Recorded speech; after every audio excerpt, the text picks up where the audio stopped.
Oh, fucking A. Oh. Hey, what's going on?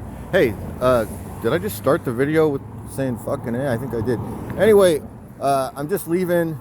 I got coffee in my pocket. Hey, what's going on? Good morning. So, I'm just leaving the deli this morning. She didn't have any boxes for me. She said, nothing this morning. Come back tomorrow. So, it's the first time that's ever happened. But at any rate, I was just with the guys and we were having coffee and it was a great conversation this morning. Really, really good conversation. It's like, multiple times during this conversation, I'm like, oh man, I want to pull my phone out and film this. It's such a good conversation. Oh, and then another story would come out. Then another story. And so it was just a great group of guys this morning at the deli. We all had coffee. They're still there. Mike was there earlier, but he left. The conversation got a little spicy. He doesn't always like to hear about stories about like meth labs or murders. So everybody was sharing stories about life in the neighborhood and the current state of the city, all that sort of thing, like the typical bitch session of a bunch of 60-year-old men at 8 o'clock in the morning having coffee. And we all know each other and we all kind of hang out every morning. Gonna miss the guys. I'll miss the beach. It's a chilly morning. It's about 52. There's Danny right there. He's been out and about this morning. I saw him earlier. So yeah, it's early morning. I think it's Wednesday.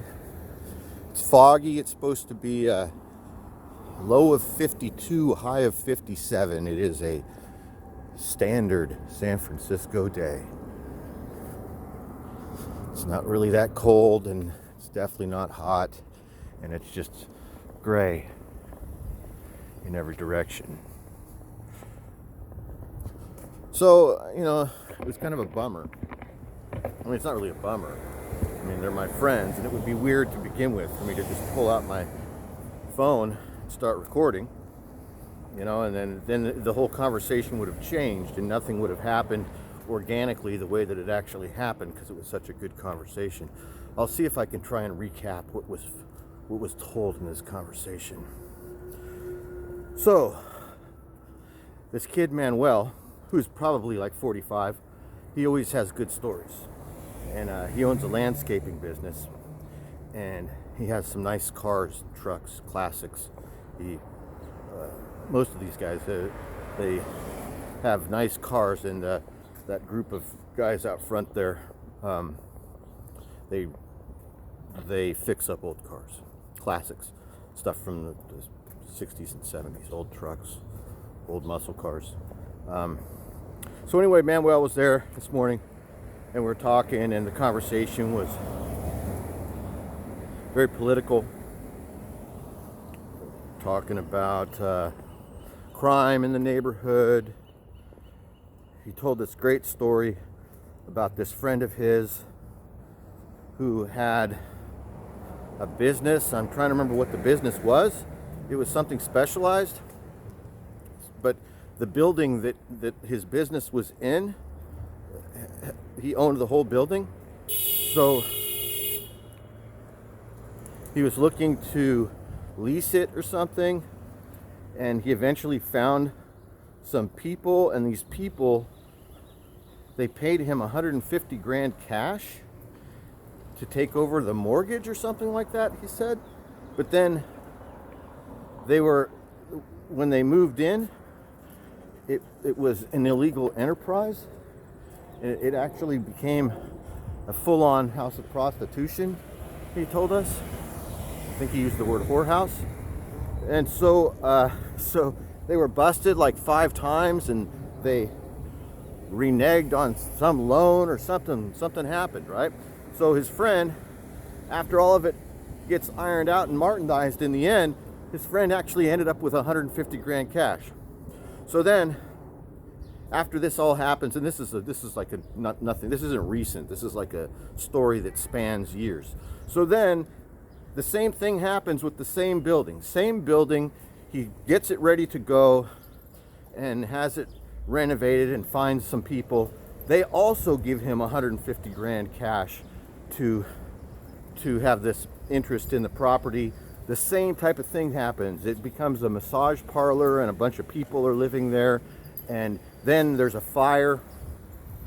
After everything, the insurance, all the stuff happens, he ends up with another 150 grand cash.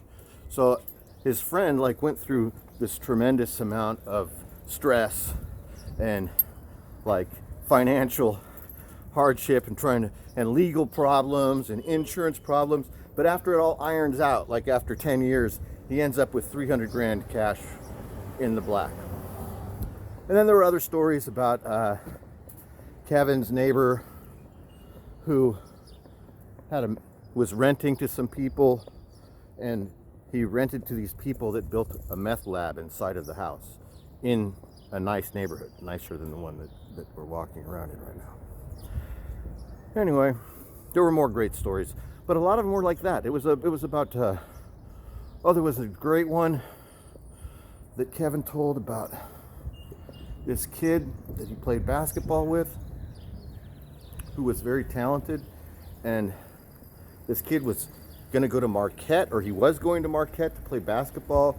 Then they found out, somebody told him and his friend that there were some growers up in Humboldt that had a lot of cash or a lot of weed, and so they go to this guy's house, and it actually ends up just being this guy who's like 23 years old, and he has a wife and a new baby, and they go there late at night to try and rob this guy. Well, this guy comes out on his porch, and he ends up shooting these two kids, these two like inner city kids, and it was all justified. Anyway, great morning, lots of great stories. Anyway, we're just here on the streets doing our thing. Here comes Elton. I'll catch you guys later. Hey, what's going on, man? Let me go pee. I'll be right back. All right.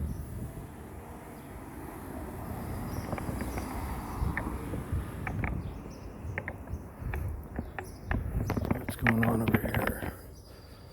There's really no bird activity. A lot of times, see, look over here. There's a lot of, my neighbor feeds the birds. So there's a lot of peanuts always over here. This is where the birds come to eat. So we like to keep the birds fed in the neighborhood. Throw some raisins and some more peanuts right there for them that I like to keep in my pocket for the birds. The birds are my friends. I'm friends with the birds. See that guy? That's a pigeon.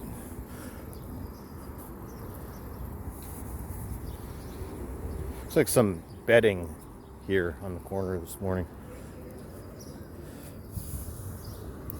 This is normal morning activity for this quiet, sleepy beach neighborhood. It's a lot of old folks and young folks walking their dogs in the morning, moving around for coffee and school and work, that sort of thing. But it's pretty quiet. The ocean's right there. It's a 5-minute walk right straight down. That's the Pacific Ocean. It's a very foggy day, as I mentioned earlier. This is a vlog, a neighborhood vlog. I sometimes do these city, street, beach vlogs about every 4 or 5 or so videos.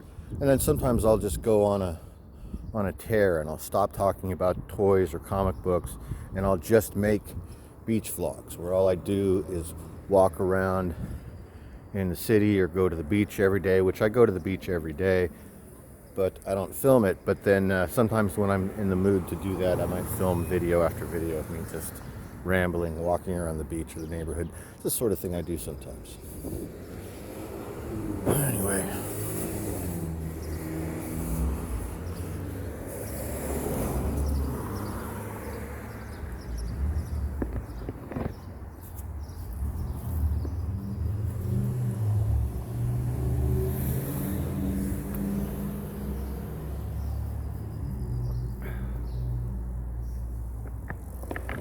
Oh, I love this guy. Isn't that cool? I see him every morning. He has this really cool little, bicycle built for two, and he's got his son in there, and it's like completely enclosed. It's like all zippered up. It's like this plastic. You saw what it looked like. It's really cool. And the kid is in there, and he's like got his own little windshield in there. He's all covered up from the wind and everything. So I guess he can drive him around the neighborhood. It's kind of a cool setup.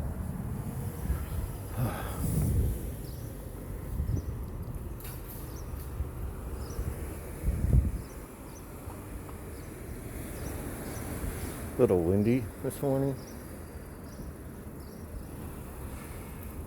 See if I can recall any more of those great stories from this morning. I think Kevin was saying that London Breed, the mayor of San Francisco, got married to some sort of Chinese billionaire.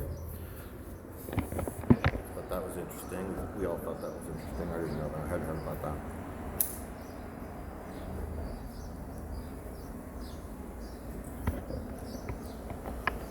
And what else did we talk about? We talked about the $1 million toilet that they built, and the $500,000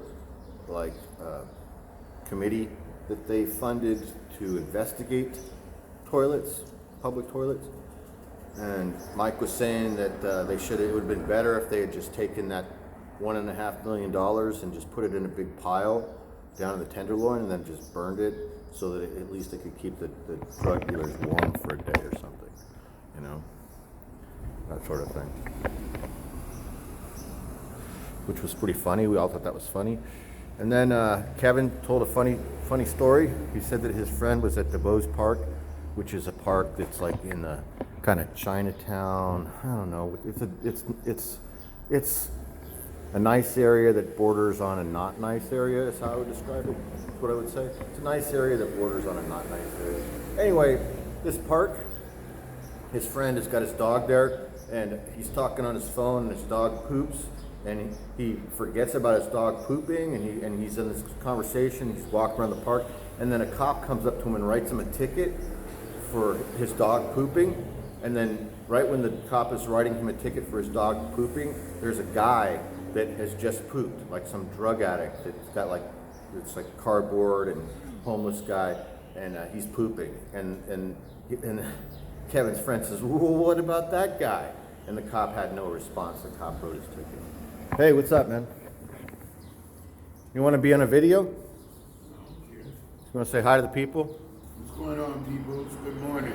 This is my friend in San Elton. Francisco, on Vicente Avenue. We're holding it down on V Street. Hold it down on V Street. Yeah. You watch the crazy people come by. Yeah, I've been talking. It's stop signs and stuff. You know? There we are. We're in that right there. Yeah. Hey, is our boy coming on Thursday night? Yeah. Gratu should be on Thursday night. He should be. If you let me, I want to come over there and holler. Well, let's do it. Yeah, come on over. We'll do that for sure. All right. Well, I'm going to cut off. It was good talking to everybody. You heard some stories this morning. I'll catch you guys later, and maybe we'll see you on Gratu's Dum Dum Show on Thursday. All right. And peace, people. Have a beautiful day. Peace. Oh, that was great. All right. Bye.